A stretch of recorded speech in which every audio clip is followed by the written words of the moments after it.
Hey, it's Coach Hunt. Self improvement. Why are you doing it? What's the purpose? You're not a project. You're not a project. You're not broken. You don't need to change. You don't have to change for anybody. However, when you realize that you want to expand beyond what you believe and think of who you are, then that's a different conversation.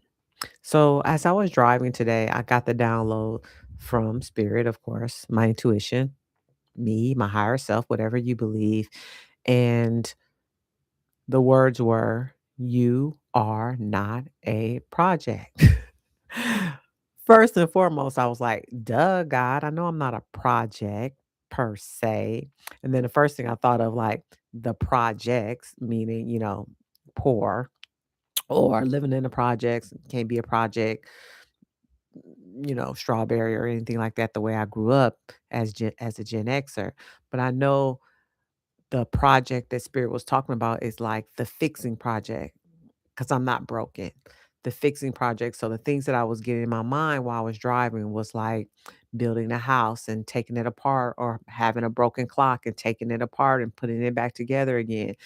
You don't need to be recycled. You don't need to be reused in a different way for another purpose. You are who you are, why you are, because you are you.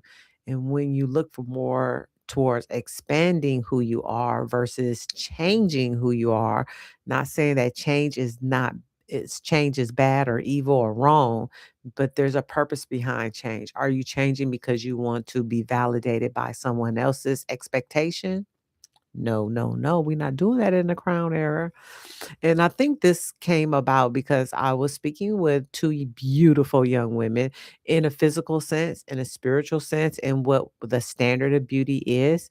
And she was talking to me about, she didn't have on any fake eyelashes, right? And she was like, "I'm ugly, I'm this, I'm that." And I was like, "No, you're not.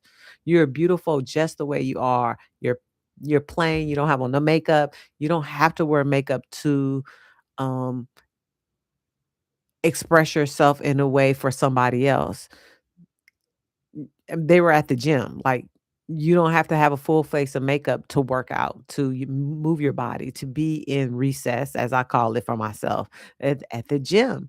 And her friend was like, "Yeah, me too." And they were just both like downing themselves. And I'm like, "You guys are too young." I said, "These eyelash things, this is a trend. Trends go." I said, "This trend will leave eventually." And they were like, "No, I would never not have eyelashes." And I said, "Did you know back in the day, um, one of our trends was to shave off your eyebrows and to draw them on." She was like, "Oh my god, that would never do that. This, and that." I said, "Yeah, because trends come and go." I said, "Did you know that fake eyelashes used to be around long time ago, like in the 30s and 40s, and in Hollywood and things of that nature, and then they got taken away and now they're back." I said, "Everything is recycled." But see, they don't know that because they haven't lived long enough. And so I think when Spirit said, "You're not a project," it was also validating me that I don't have to change for anybody else on the outside to, what's the word that I want? Be a part of the norm or to be accepted.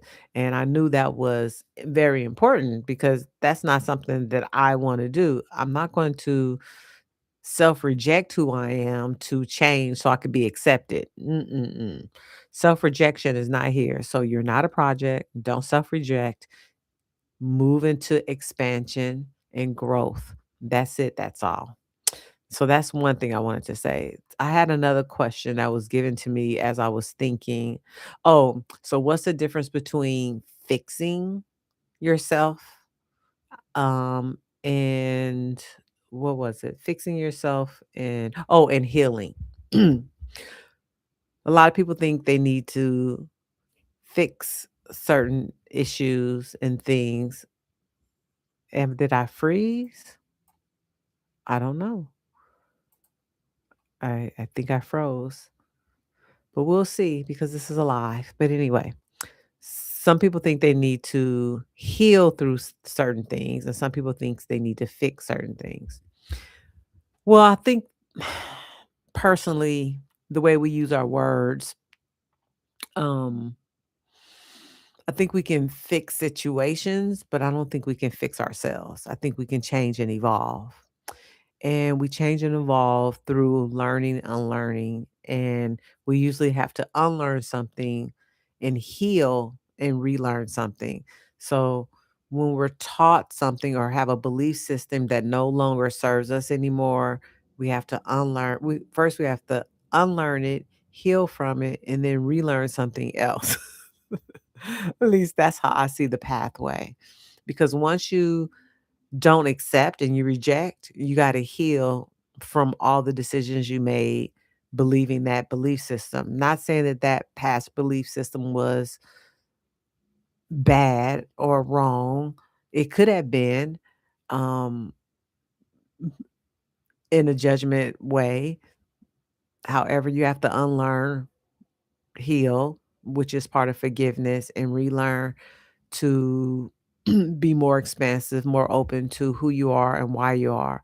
So healing is, I always say healing is forever because there's always going to be judgments for who we are, why we are, and what we did until we have hindsight and reflection and look back. That's one reason why I love the discovery letter because the discovery letter will allow you to reflect back in certain situations and rewrite the script the way you want to have it now and also project it into the future of how you feel that it will transform you and through your and have a manifestation of whatever your desires are, whatever your wants and needs are in the future or of whatever that thing is. So that's why I believe the three parts of the discovery letter helps you self-discover who you are without judgment. And you will look at your life in 1 year segments. And you can also do it in shorter segments, but the discovery letter is truly for a 1 year segment and you have time to reflect and say, "Oh, wow, this was my belief system 8 months ago, a year ago, but now this is my belief system in this particular area." And you can say, "Why?" And then now you can say, "My new belief systems," because you've unlearned something, healed through it, and moved forward. So that's the difference between fixing and healing. Healing is forever. Fixing, usually if you fix something, unless you break it again, mm, then once it's fixed. But it can't be fixed unless you already believe that it was broken and you're not broken. Your soul is not broken. You are not broken. Your body's not broken. Your heart is not broken. You just have the feeling of broken, but it itself, yeah. I just want to unlearn that belief system that I rather expand out of something versus thinking I'm broken and need to fix it. Um, and so when I think about the expansion, what does expansion look like? More so in a everyday actions, everyday movements within myself. It's self-correcting. It's not self-rejection, but self-acceptance and self-correcting in the moment to vibrate a different way, to expand out of a certain belief system, to move through whatever that is and have more of a provision of life at a provider level of all things, not just always positive because even certain emotions that are painful also expand us out of it. We can expand from pain and out of pain, but it's definitely much more fun than expanding out of joy, love, bliss, happiness, pleasure, all the good things. It just is. So this message and this video is really about you're not a project. You don't need to be fixed. And know that from the deepest and accept that from the deepest core of yourself. Show up the way you want to show up. Be who you want to be. Change only for your self expansion, not for someone else's acceptance. Yes. So that's it. That's all, you guys. I love you so much. It's Coach Hunt. I have your greatest interest at heart. If you want any information in the this about me, about my coaching, about the discovery letter, the refill ritual, all the good stuff as a holistic self-love coach. I also do somatic work and intimacy. I have certifications in that as well. But those are really deeper one-on-one sessions, which you can find that information on my website or that link is in the description box. I'm gonna go ahead and drink some water. I put some trace minerals in there because I really feel my body needs some more oomph. And so yeah, I'm taking care of myself and I hope you're taking care of yourself too. But I'm gone. I love you so much. I have your greatest interest at heart. Bye.